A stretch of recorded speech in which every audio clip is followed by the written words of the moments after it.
Mes chers frères et sœurs, écoutez-moi attentivement, car à la fin de cette vidéo, votre maison ne sera plus la même.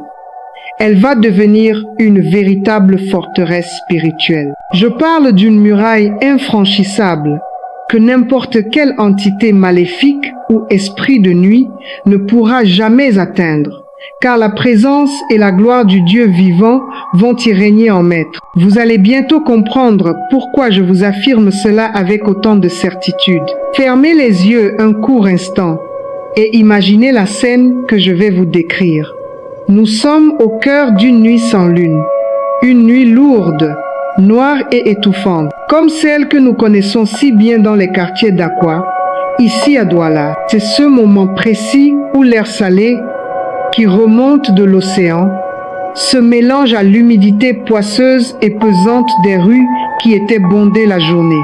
Je suis là, dans mon corps astral, glissant avec agilité à travers l'obscurité comme un serpent invisible et malfaisant. Je suis rempli de cette arrogance propre aux agents des ténèbres, cette sensation de puissance qui me fait croire que je suis invincible et que rien ne peut m'arrêter. Mon objectif de cette nuit-là, une maison tout à fait ordinaire, nichée au fond d'une ruelle calme, simplement éclairée par les lueurs vacillantes et incertaines des vieux lampadaires défectueux. Je m'approche avec une confiance totale, car mes pouvoirs ont été gonflés par des invocations nocturnes et des sacrifices fraîchement accomplis. L'odeur du sang rituel semble encore imprégnée dans mon esprit corrompu. Soudain, sans aucun avertissement, un mur gigantesque surgit brusquement devant moi.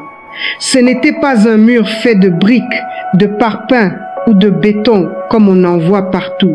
Non, c'était un mur spirituel, constitué de flammes rugissantes et de cristal étincelant. Il était transparent comme du verre, mais d'une dureté bien supérieure à celle du diamant. Ce mur brûle avec une intensité divine, un feu sacré qui ne détruit pas la matière, mais qui dévore l'âme de quiconque s'en approche avec de mauvaises intentions. Dans mon aveuglement, je tends ma main astrale pour tester cette barrière, pensant pouvoir la briser comme j'en avais brisé tant d'autres auparavant. Quelle erreur fatale ce fut! Dès le premier contact, une explosion de douleur indescriptible traverse tout mon être. C'était comme si des milliers d'aiguilles en fusion venaient transpercer chaque fibre, chaque cellule de mon être spirituel. Mon cri, bien que silencieux pour les oreilles humaines, résonne avec force dans le vide du royaume invisible. C'est un hurlement d'agonie qui ne parvient pas à atteindre le monde physique. Je me retrouve alors coincé, piégé et cloué contre cette barrière impitoyable. Mon corps astral se tord sous les assauts de cette présence sainte et étouffante qui m'asphyxie, agissant comme un poison mortel pour les ombres que nous sommes. À ce moment-là, le temps s'étire de manière surnaturelle. Quelques secondes deviennent des heures interminables et les minutes se transforment en éternité de souffrance. Je sens mon pouvoir se fissurer de l'intérieur, puis se briser net comme du verre fragile. Enfin, dans un dernier sursaut de désespoir, je parviens à m'arracher à cette emprise et je retombe violemment. Je slame littéralement dans mon corps physique. Je me retrouve étalé sur le sol froid de ma chambre, saignant abondamment par le nez, par les oreilles et par les yeux. C'était un sang noir, épais, chargé de toutes les malédictions qui venaient de retourner contre moi. Mon corps est secoué de tremblements convulsifs, mes muscles se contractent violemment, comme si j'étais sous l'effet d'un choc électrique permanent. Je reste là, paralysé et allaitante, sombrant dans 3 longs jours d'une inconscience profonde, entrecoupée de flashs de terreur pure. Il me faudra ensuite 6 mois entiers avant de pouvoir tenter une nouvelle projection, car mes facultés spirituelles avaient été totalement réduites à néant. Ce mur n'était pas une simple protection passive, c'était la gloire de Dieu en pleine action.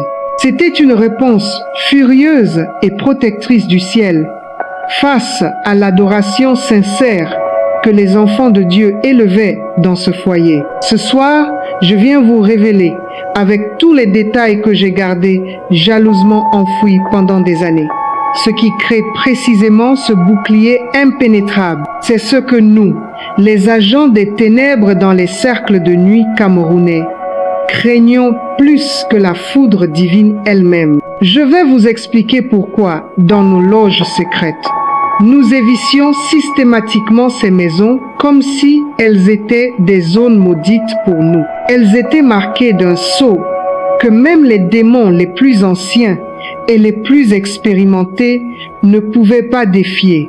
Mon histoire n'est pas une fable ou un conte pour enfants. C'est un témoignage vivant et authentique, forgé dans le feu de l'expérience réelle. Mon but est de vous ouvrir les yeux sur une protection spirituelle accessible à chacun de vous, mais qui est si puissante qu'elle sème la terreur dans le camp des ténèbres. Revenons un peu en arrière pour que vous puissiez bien comprendre le chemin tortueux qui m'a mené jusqu'à cet instant fatidique. Tout a commencé alors que j'avais à peine 16 ans, dans un petit village poussiéreux situé près de Bafoussam, dans la région de l'ouest du Cameroun. C'est un endroit où les collines verdoyantes semblent cacher des secrets ancestraux, transmis dans le secret de génération en génération. L'air y est imprégné de l'odeur des terres fertiles et des marchés animés où les mamans vendent des ignames et des plantains. Mais le village cache aussi des mystères nocturnes que peu de gens osent évoquer à voix haute. Ma propre grand-mère était une figure très respectée dans la communauté.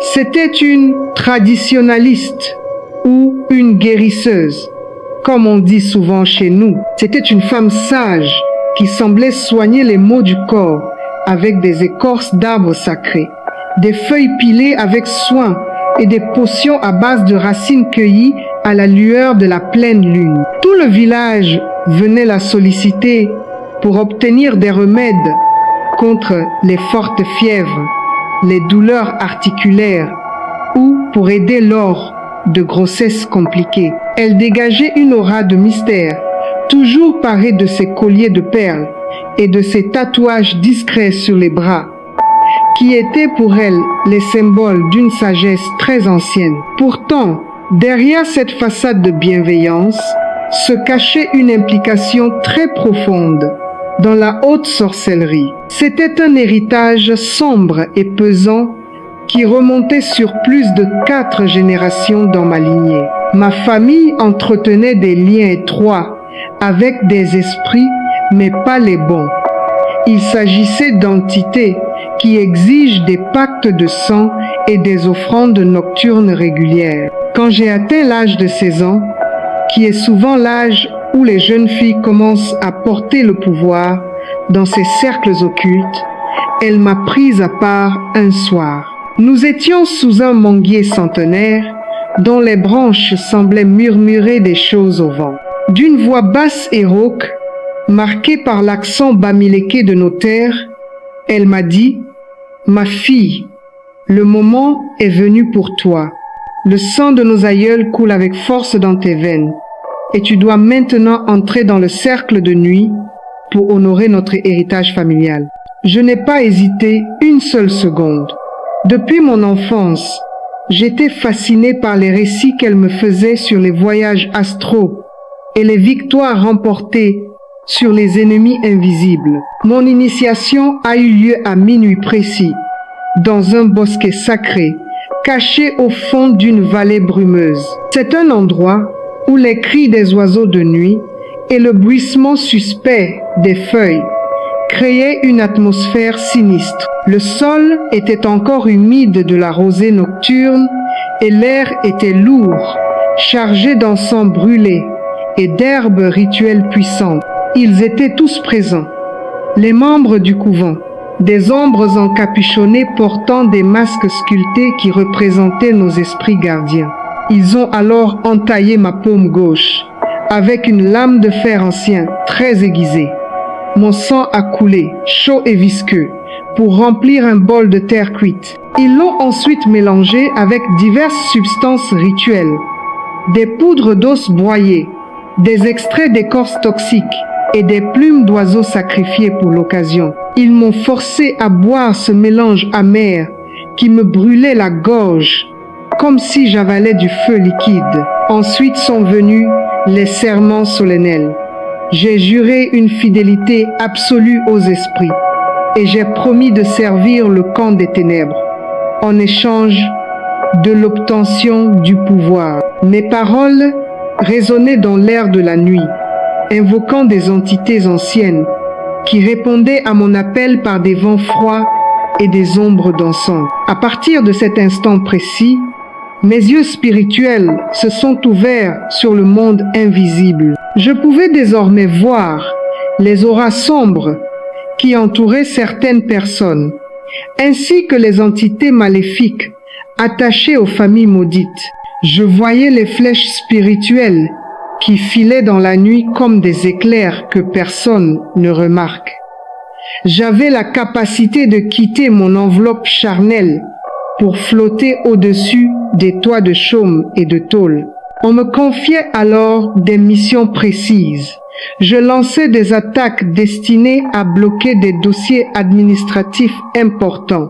Vous savez, ce sont ces fameux dossiers coincés qui finissent par ruiner des carrières entières ici au Cameroun, ces promotions qui sont sans cesse reportées ou ces visas qui sont refusés sans la moindre explication logique. Pour protéger votre foyer comme cette famille, vous devez vous appuyer sur la parole de Dieu. Comme il est écrit dans le livre de 1 Corinthiens 11 versets 23 à 26, le Seigneur nous a donné l'instruction de nous souvenir de son sacrifice. Dites-moi en commentaire, avez-vous déjà ressenti une présence lourde dans votre maison ou, au contraire, une paix que vous ne pouvez pas expliquer? Écrivez « victoire » en commentaire si vous voulez que votre maison devienne une forteresse ce soir. Prenez donc régulièrement la communion chez vous. De même, n'oubliez jamais la puissance du sang de Jésus. Car comme le dit le livre de Hébreux 12 verset 24, ce sang parle plus fort que celui d'Abel. J'arrangeais ce qu'on appelle chez nous des mariages de nuit. C'était des unions spectrales et maléfiques que nous versions dans la vie des gens pour semer la discorde totale au sein des couples. Cela provoquait des disputes incessantes pour des rien du tout, des colères noires et des infidélités inexplicables qui finissaient par briser les foyers les plus unis. J'implantais aussi des maladies subtiles et bizarres comme ces fièvres récurrentes qui ne finissent jamais, ou ces douleurs chroniques dans les os que même les plus grands médecins des hôpitaux ne parviennent pas à comprendre. Pendant mes 3 premières années dans la sorcellerie, j'étais totalement intrépide. J'étais comme une véritable guerrière des ombres, sans aucune pitié. J'allais jusqu'à attaquer des églises en plein culte pour perturber les prières avec des vents de confusion. Je m'amusais à semer le chaos dans les familles pour détruire les mariages solides. Et je bloquais les percées professionnelles qui auraient pu sortir des familles entières de la pauvreté. Je me sentais invincible, comme si le monde entier était mon terrain de jeu sombre. Utilisant les rues animées de Douala ou les marchés bruyants de Yaoundé comme des arènes pour lancer mes maléfices. Mais, comme dans toute histoire où l'on recherche le pouvoir, il vient toujours un moment où l'on découvre ses limites. On finit par buter contre ces barrières invisibles qui nous rappellent que même les ténèbres les plus profondes ont leur propre faiblesse. C'est lors de ma 4e année au sein du couvent, pendant l'une de nos fameuses réunions de minuit, que tout a basculé. C'étaient des rassemblements secrets qui se tenaient dans des clairières isolées en brousse ou dans des maisons abandonnées, là où nous partagions des potions et faisions des incantations sous la lueur des bougies noires. Ce soir-là, j'ai appris l'existence d'un registre sacré, un vieux cahier jauni par le temps avec des pages toutes froissées, que le patriarche lui-même gardait jalousement. Ce registre contenait la liste des maisons blindées, des foyers totalement intouchables que nous avions l'interdiction formelle d'attaquer. Ce n'était pas parce que nous avions peur des occupants physiquement.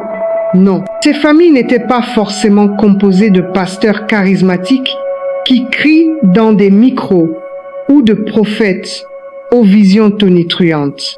Pour la plupart, c'étaient des gens très ordinaires. Un simple commerçant très occupé au marché de Mfundi à Yaoundé, qui vendait ses tissus et ses épices sous le soleil cuisant. Un fermier du Grand Nord, labourant ses champs de mil avec une vieille houe usée, entouré de ses chèvres et de ses poulets. Ou encore une couturière du quartier Aqua, cousant ses modèles en pagne dans une petite boutique encombrée de machines et de tissus colorés. Rien de spectaculaire ne paraissait à la surface de leur vie. Pourtant, toutes ces maisons partageaient une pratique unique, un rituel discret mais constant qui érigeait autour d'elles une forteresse spirituelle invisible. C'était un blindage si puissant qu'aucune sorcière, aucun démon errant, ni aucun esprit ancestral maléfique ne pouvait réussir à le percer. C'était comme si ces foyers étaient enveloppés dans une bulle divine totalement impénétrable, où toutes nos flèches mystiques rebondissaient, et où nos malédictions s'évaporaient comme de la simple fumée emportée par le vent. J'ai entendu parler de cette fameuse liste pour la toute première fois lors d'une réunion particulièrement lourde. L'air était chargé de tension, avec cette odeur âcre de fumée d'herbe brûlée et les murmures effrayants des esprits que nous invoquions. Une sorcière senior, une femme très ridée avec des yeux perçants, racontait son échec avec une voix tremblante, brisée par la frustration et la peur. Elle disait au grand maître, tout en s'inclinant devant lui, « Patriarche, c'était un homme imposant, avec une barbe grise et des cicatrices rituelles sur le visage, qui dirigeait nos opérations comme un général. J'ai tout tenté pour entrer dans cette maison située à Mvolier, à Yaoundé, pendant 3 longues semaines. Chaque nuit, je me projetais là, bas, armé de mes flèches spirituelles les plus dures et de mes pactes renforcés. Mais à chaque fois que je m'approchais, des flèches de feu me repoussaient violemment, me brûlant l'âme comme si j'avais touché le soleil lui-même. Mes pouvoirs s'affaiblissaient à chaque essai et je ne peux plus continuer. C'est comme si un mur vivant me repoussait à chaque fois. Le patriarche, assis sur son trône de bois sculpté, couvert de peaux d'animaux, a froncé les sourcils. Sa voix grave a résonné comme un tonnerre lointain dans le silence de la nuit. As-tu bien vérifié le registre, ma sœur des ténèbres? Est-ce que cette maison est listée parmi les intouchables? Elle a baissé la tête en signe de défaite. Il a alors poussé un long soupir chargé de siècles de savoir occulte et a ajouté, « Alors c'est clair, cette maison porte le sceau divin. Nous ne pouvons absolument rien faire contre eux. Abandonne cette mission immédiatement, sinon tu risques de perdre non seulement ta puissance, mais aussi ton lien avec les esprits eux-mêmes. » Toute l'assemblée a murmuré, un grand frisson parcourant tout le groupe. J'étais tellement curieuse et mon jeune esprit bouillonnait de questions. J'ai alors osé lever la main pour demander d'une voix que je voulais ferme. « Patriarche, qu'est-ce que c'est que ce sceau au juste? Pourquoi est-ce qu'il nous terrifie à ce point? Il m'a fixé avec un regard qui glaçait le sang, un mélange de pitié et d'avertissement sévère. Petite initiée, tu es encore bien trop jeune pour comprendre la profondeur de ce mystère. Quand le moment sera venu et que ton pouvoir aura mûri à travers les épreuves, alors on te révélera les secrets. Mais écoute bien, ce que je te dis aujourd'hui, et grave-le dans ton âme. Ne cherche jamais, sous aucun prétexte, à attaquer une maison qui porte ce sceau. Tu en reviendras brisé, avec l'esprit fracturé, ou pire encore, tu ne reviendras pas du tout.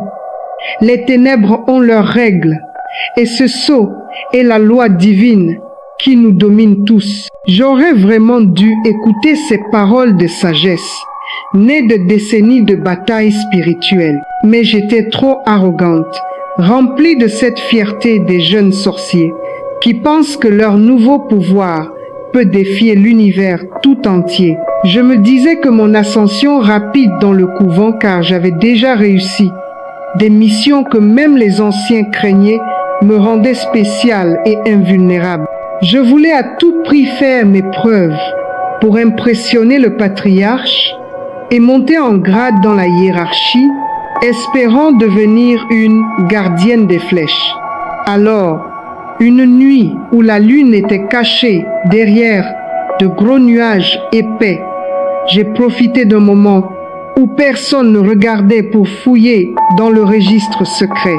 Les pages craquaient sous mes doigts et l'encre fanée listait des adresses précises à Yaoundé, à Douala et jusque dans le Grand Nord. Il y avait exactement 23 maisons marquées comme intouchables, avec des petites notes écrites à la main comme « blindage divin actif, à éviter à tout prix » ou encore « perte de pouvoir confirmé ». J'ai choisi celle qui était la plus proche de mon quartier, une petite maison modeste dans une rue très calme d'Aqua. C'est un endroit où les bruits de la ville, les klaxons des taxis jaunes et les rires des enfants qui jouent au football s'arrêtent dès que la nuit tombe. La famille qui vivait là était d'une banalité incroyable. Le père était un homme d'environ 40 ans, simple chauffeur de taxi, qui rentrait chaque soir fatigué et couvert de la poussière des routes.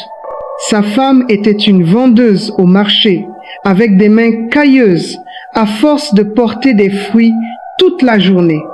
Et leurs 2 filles étaient des écolières joyeuses, avec des tresses toujours bien faites. Rien chez eux ne semblait spécial. On ne voyait pas de signes de piété exagérés, pas de grande croix sur le toit, et on n'entendait pas de chants bruyants qui dérangeaient les voisins comme on en entend dans certaines églises réveillées. C'était juste une vie de famille normale, rythmée par les repas et les rires. Je me suis dit que les vieux exagéraient par peur et que ces histoires de maisons intouchables étaient des légendes pour effrayer les petits nouveaux. Je pensais que si je réussissais là où les autres avaient échoué, je deviendrais une légende dans le couvent et que les esprits me donneraient encore plus de puissance. C'était un jeudi soir, une nuit que j'avais choisie à cause de sa forte charge énergétique, car chez nous, les jeudis sont favorables aux invocations. Je me suis préparée avec un soin extrême, comme si je partais pour une guerre décisive. J'ai jeûné pendant 2 jours entiers, restant enfermée dans le noir total d'une chambre sans fenêtre. J'ai offert des sacrifices, notamment un coq noir que j'ai égorgé au clair de lune, versant son sang sur un autel de pierre, tout en récitant des incantations en langue ancestrale qui faisaient vibrer tout l'air autour de moi. J'ai appelé les esprits les plus puissants que je connaissais, des entités gardiennes des ténèbres, dont les noms secrets provoquent des vents froids dès qu'on les prononce. À 1 heure du matin pile, Au moment où les portes entre le monde visible et le monde invisible s'ouvrent, j'ai quitté mon corps physique très facilement. Je flottais comme un fantôme au-dessus des toits en tôle, traversant les rues endormies d'Aqua, où seuls les chiens aboyaient. Mais en m'approchant de la maison, j'ai commencé à ressentir une résistance bizarre. Ce n'était pas comme le petit voile de protection qu'on trouve sur beaucoup de maisons de chrétiens et qui nous ralentit juste un peu. Non, ici c'était différent. C'était beaucoup plus fort et plus vivant. Ce n'était pas un mur qui restait là sans bouger. C'était une force active qui me repoussait comme un vent violent et très pur, me forçant à utiliser toute l'énergie que j'avais accumulée. J'ai forcé le passage, mes sens spirituels étant en alerte maximale. Et c'est là que je l'ai vu, ou plutôt que je l'ai ressenti avant de le voir. Juste au-dessus de la maison, planant comme un nuage épais et très brillant, il y avait une couverture divine que je n'avais jamais rencontrée de toute ma vie. Comme il est écrit dans le livre de Exode 12, verset 13, le sang servira de signe sur les maisons où vous serez. Je verrai le sang et je passerai par-dessus vous. C'est cette vérité que cette famille vivait sans faire de bruit. De même, le livre de Psaume 91, versets 1 à 2, nous rappelle que celui qui demeure sous l'abri du Très-Haut repose à l'ombre du Tout-Puissant. Cette famille était littéralement cachée en Dieu. Ce n'était pas seulement une lumière froide ou une simple lueur. C'était une présence palpable, épaisse et dense comme du miel spirituel qui remplit tout l'espace. Elle était lourde, pesant comme le poids du jugement de Dieu lui-même, à la fois sainte et terrifiante, dégageant une chaleur si intense qu'elle gelait littéralement les ténèbres qui habitaient en moi. Tout autour de la propriété, comme un rempart que rien ne peut briser, se dressait un mur spirituel fait d'un mélange de feu vivant et de verre cristallin. C'était transparent, ce qui permettait de voir l'intérieur de la concession. Mais cela interdisait tout passage aux esprits malfaisants. Ce mur brûlait avec une force qui consumait tout ce qui est impur, sans jamais s'éteindre ni faiblir. C'était en réalité la réponse directe de Dieu à l'adoration sincère de ses enfants. Un mur puissant érigé par des louanges qui montaient du cœur et qui appelaient la gloire d'Élohim à descendre sur ce foyer. Malgré cette vision, j'étais tellement arrogante que je n'ai pas reculé. J'ai tendu ma main spirituelle pour toucher cette barrière, convaincue que mon pouvoir de sorcellerie allait le briser aussi facilement qu'on écrase une coquille d'œuf. Mais au moment précis du contact, une douleur explosive a déchiré tout mon être. C'était comme si mon esprit était lacéré par des griffes de lumière pure, déchiré de l'intérieur par une force que l'on ne peut pas mesurer. J'ai poussé un cri terrible, mais aucun son n'est sorti dans ce royaume spirituel silencieux. Il n'y avait qu'un écho intérieur de tourment et d'agonie. J'ai essayé de reculer de toutes mes forces, de m'arracher à cette emprise. Mais j'étais coincé comme cloué contre cette barrière vivante qui me brûlait sans fin. Mon essence spirituelle était en train de se consumer sous cet assaut divin. Dans le monde spirituel, le temps se tord. Ce qui ne durait que quelques secondes s'étirait en des heures d'agonie, et les minutes devenaient des éternités de souffrance. Des visions flashaient devant mes yeux, des souvenirs de tous mes maléfices passés qui me revenaient en plein visage, comme un boomerang divin retourné contre moi. Enfin, avec un effort surhumain, j'ai réussi à me libérer et je suis revenu violemment dans mon corps physique. J'ai atterri lourdement sur le sol dur de ma chambre avec un choc tel que mes os en ont été ébranlés. J'étais là, étalé par terre, saignant abondamment du nez, des oreilles et même des yeux. C'était un sang bizarre, mêlé à ce que j'appelle des larmes spirituelles. Et tout mon corps tremblait de manière incontrôlable, comme si j'étais frappé par une fièvre maléfique. Je ne pouvais plus parler, je ne pouvais plus bouger. Seul le bruit de ma respiration haletante venait briser le silence de la pièce. Je suis resté dans cet état jusqu'au petit matin, quand les premiers rayons du soleil commençaient à passer à travers les volets. C'est là que ma grand-mère m'a découvert. En voyant mon état, son visage tout ridé s'est crispé dans un mélange de colère maternelle et de pitié profonde. Elle s'est agenouillée près de moi, essuyant le sang avec un vieux chiffon, et elle a murmuré: « Ma fille, tu as osé attaquer une maison qui est scellée, n'est-ce pas? Le sceau divin t'a durement frappé. » J'ai hoché la tête très faiblement, les larmes coulant sur mes joues. Elle a secoué la tête avec beaucoup de regret et a ajouté: « Je t'avais pourtant averti, tout comme le patriarche l'avait fait.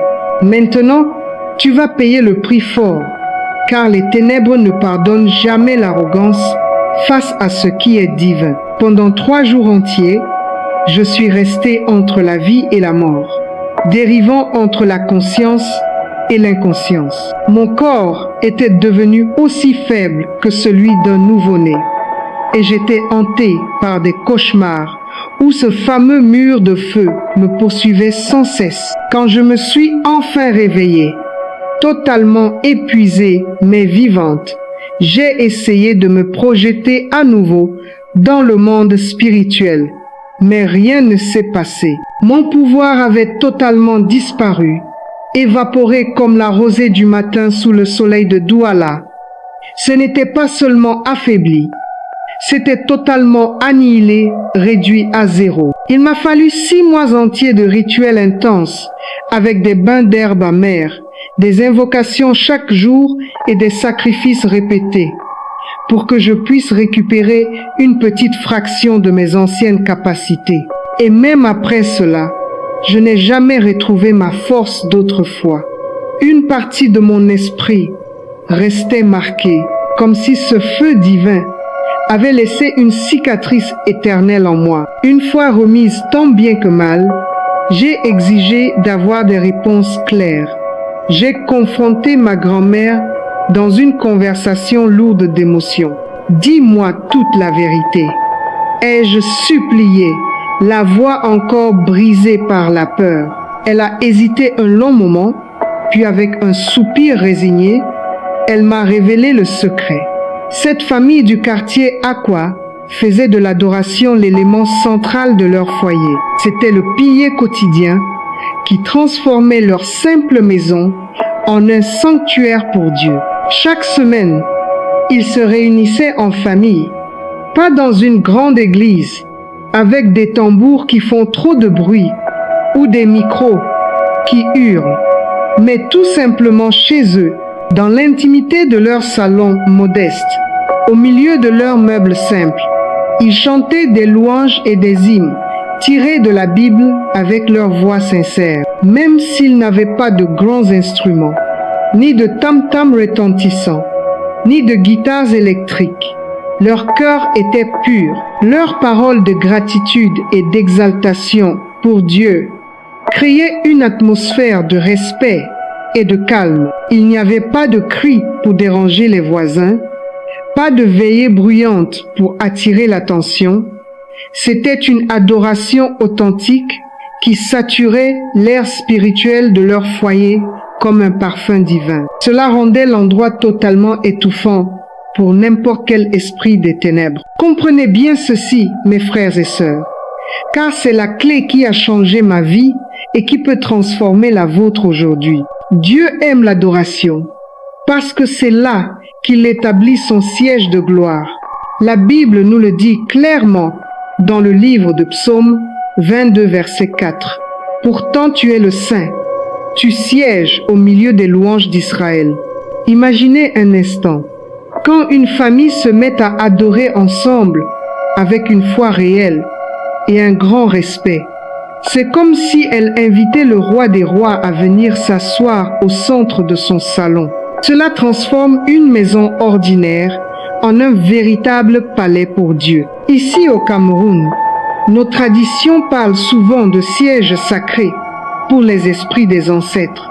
Mais comprenez que l'adoration chrétienne crée un trône pour Dieu lui-même. Cela remplit l'air d'une puissance si pure que les agents des ténèbres, comme je l'étais avant, trouvent cela étouffant, comme un gaz toxique qui brûle tout ce qui est impur. Ce mur de feu que j'ai croisé n'était pas un hasard. C'était la réponse de Dieu aux louanges de ses enfants. Pensez par exemple à une famille âme-volier qui, après le repas du soir, se met à chanter des cantiques ou des psaumes en français ou en langue locale, sans aucune fanfare. Ils n'ont pas besoin d'une chorale de professionnels, juste des cœurs sincères qui font monter la prière comme de l'encens vers le ciel. Après mon incident, j'ai mené mon enquête auprès d'autres sorcières du couvent sur leurs propres échecs. Chaque témoignage confirmait la même chose. Toutes les missions ratées concernaient des foyers où l'adoration était une habitude régulière.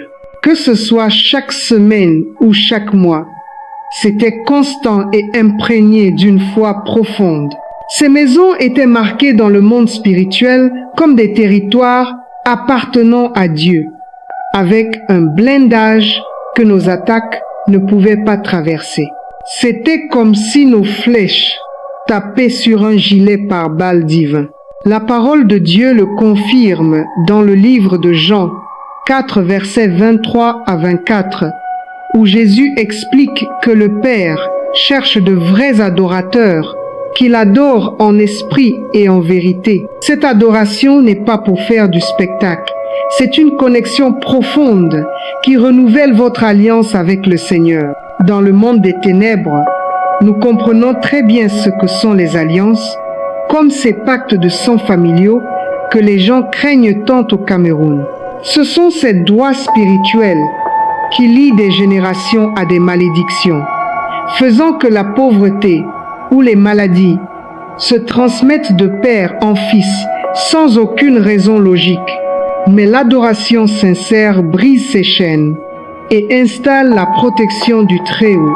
Lorsque j'ai été initié dans ces pratiques sombres, je suis entré dans une alliance réelle et terrifiante avec des esprits démoniaques. Je leur ai donné des droits légaux sur ma propre existence, comme si je signais un contrat chez un notaire, mais dans le monde spirituel.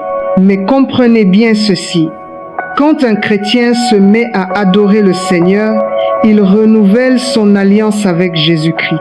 Par cet acte, il rappelle au royaume invisible, tout entier, qu'il appartient exclusivement à Dieu, qu'il est totalement couvert par son sang précieux, et qu'aucune autre alliance, même les pactes ancestraux les plus anciens ou les plus profonds, n'a plus aucune autorité sur sa vie. Le livre de Hébreux 12, verset 24, le dit très clairement. Le sang de l'aspersion, qui parle mieux que celui d'Abel. Si le sang d'Abel criait la vengeance contre son frère, le sang de Jésus, lui, crie la miséricorde, la protection divine, et il vient briser définitivement tout droit légal que les démons pourraient réclamer sur un foyer. Imaginez un peu ce que cela signifie dans notre contexte camerounais, où les pactes de sang familiaux sont par. Ce sont ces serments que des ancêtres ont faits pour obtenir la richesse ou le pouvoir, et qui reviennent aujourd'hui hanter les descendants, avec des blocages qu'on ne peut expliquer. L'adoration active le sang de Jésus pour annuler ces chaînes, comme un jugement d'une cour suprême qui viendrait effacer un titre de propriété frauduleux. J'ai continué à pratiquer la sorcellerie pendant encore 7 longues années après cet incident qui m'avait traumatisé. Mais je n'ai jamais pu oublier la leçon que ce mur de feu avait gravée dans mon âme. Chaque nuit, Au moment où je quittais mon corps pour me projeter, je prenais soin de vérifier scrupuleusement le registre secret. J'évitais ces maisons scellées comme on évite un piège mortel. J'avertissais aussi les sorcières plus jeunes, ces novices qui avaient les yeux brillants d'ambition. Je leur racontais ma défaite dans les moindres détails en leur disant « Fuyez loin des foyers qui sont scellés par l'adoration. Pour nous, c'est un poison mortel.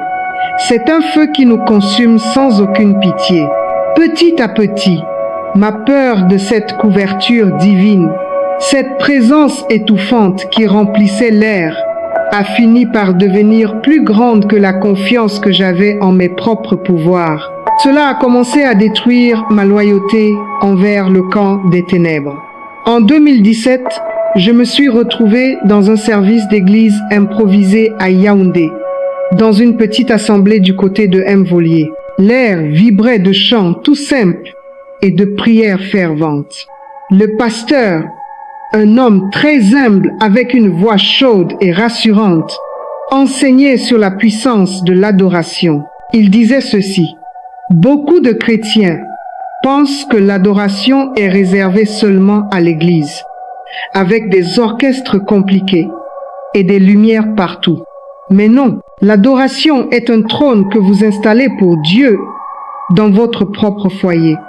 Faites-le en famille, tous les jours si vous le pouvez, et activez ainsi sa présence protectrice.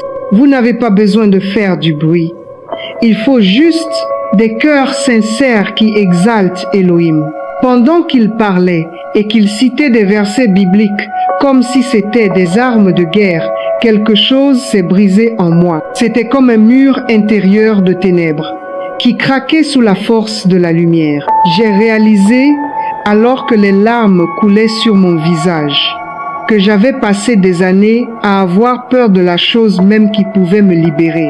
J'avais peur de cette adoration qui appelait le Dieu que j'avais fui pendant si longtemps. Après le culte, toute tremblante, je me suis approchée de l'autel, qui était un simple podium en bois entouré de chaises en plastique. J'ai tout confessé, mes initiations au village, mes attaques nocturnes et mes pactes sombres. Le pasteur m'a regardé avec beaucoup de compassion et il a prié pour moi. Il a brisé chaque alliance maléfique par des déclarations puissantes.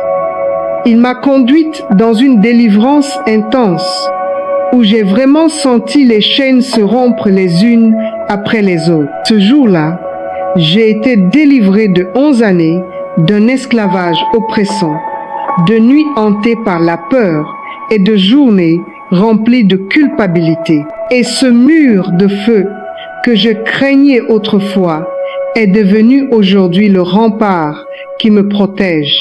Le sang de Jésus est devenu mon salut éternel. Maintenant, avec un cœur totalement transformé, je veux vous enseigner, non pas comme une ancienne sorcière, mais comme votre sœur en Christ, comment vous pouvez activer cette protection divine dans votre propre maison. Vous n'avez pas besoin qu'un prêtre vienne chez vous. Vous n'avez besoin d'aucune permission spéciale d'une église. La Bible nous donne des instructions claires et elles sont accessibles à tout le monde. Commencez simplement. Prenez du temps pour l'adoration. Ce n'est pas la peine de passer des heures interminables, mais dédiez des moments précis à Dieu. Rassemblez votre famille autour de la table après le dîner, ou bien dans le salon après une journée de travail fatigant. Même si vous vivez seul, vous pouvez adorer en solo, mais faites-le avec une foi brûlante et un profond respect. Vous n'avez pas besoin d'instruments chers. Vos propres voix suffisent pour chanter des louanges ou des psaumes dans votre langue maternelle. Avant de commencer, priez ensemble en disant: Père céleste, nous t'adorons en esprit et en vérité. Nous t'invitons à descendre dans ce foyer et à établir ton siège au milieu de nos louanges. Que ta sainte présence remplisse cette maison, qu'elle annule tout pacte ancestral maléfique et qu'elle brise les droits spirituels des ténèbres. Nous demandons ta protection contre toute flèche spirituelle, contre les blocages de dossiers et contre les mariages de nuit. Nous déclarons que ce foyer appartient à toi seul et qu'il est couvert par le sang de Jésus. Ensuite, chantez de tout votre cœur et laissez les paroles monter vers le ciel comme une offrande. Faites cela au moins une fois par semaine et faites-en une véritable habitude pour toute la famille. Enseignez à vos enfants ce que cela signifie vraiment. Expliquez-leur que l'adoration n'est pas un rituel vide, mais une invitation réelle pour que Dieu vienne habiter parmi vous. Cela va transformer l'atmosphère spirituelle de votre maison en un lieu de paix divine. Vous allez observer des changements. Une paix que vous ne pouvez expliquer va s'installer. Des situations qui étaient bloquées vont soudainement se décanter et vous serez protégés contre les maléfices qui rôdent dans notre société camerounaise. Quand vous faites cela avec persévérance, vous créez le même sceau que celui qui empêchait les sorcières d'entrer dans cette maison à Akwa. Vous élevez un mur de feu que personne ne peut traverser. Vous proclamez ainsi que votre maison appartient à Jésus-Christ et qu'elle est sous la garde de son sang victorieux. Prions ensemble maintenant, avec beaucoup de ferveur et de conviction. Père éternel, je te dis merci pour ta présence qui se manifeste quand nous t'adorons. Je te loue parce que ton trône est établi au milieu des louanges de tes enfants.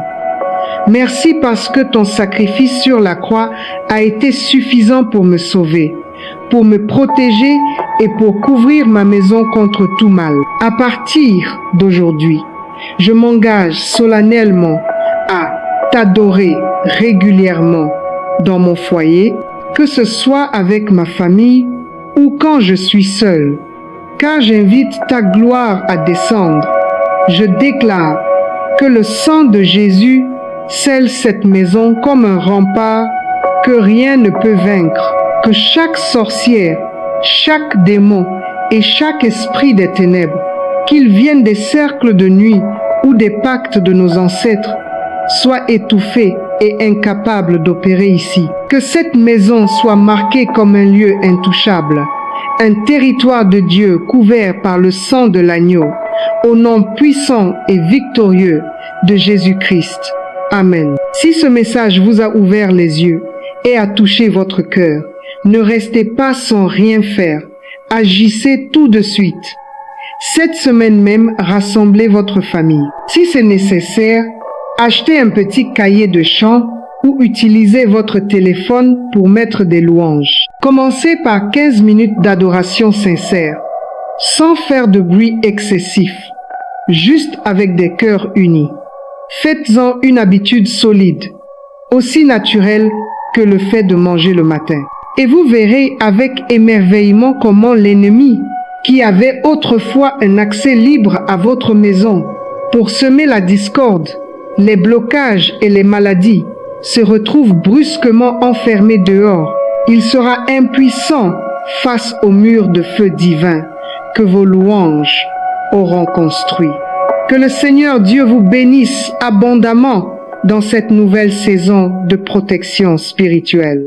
Merci d'avoir suivi ce témoignage. Si tu écoutes ce message, ce n'est pas un hasard. Dans le combat spirituel, l'ignorance coûte cher. Beaucoup de chrétiens tombent non par manque de foi, mais par manque de connaissances. La Bible dit « Mon peuple périt faute de connaissances ». C'est pourquoi j'ai réuni un pack de plus de 100 livres chrétiens sur le combat spirituel, pour te fortifier et te protéger. Mais il y a plus. Dans la Bible, la victoire venait aussi par la louange. Car les chants s'élèvent, les chaînes tombent. C'est pourquoi j'offre gratuitement une formation au piano et à la guitare, en vidéo préenregistrée, accessible à vie. Tu apprends à ton rythme, pour faire de ta maison un hôtel de louanges et de la musique une arme spirituelle. Clique sur le lien en description. Ce n'est pas une offre, c'est un outil pour le combat.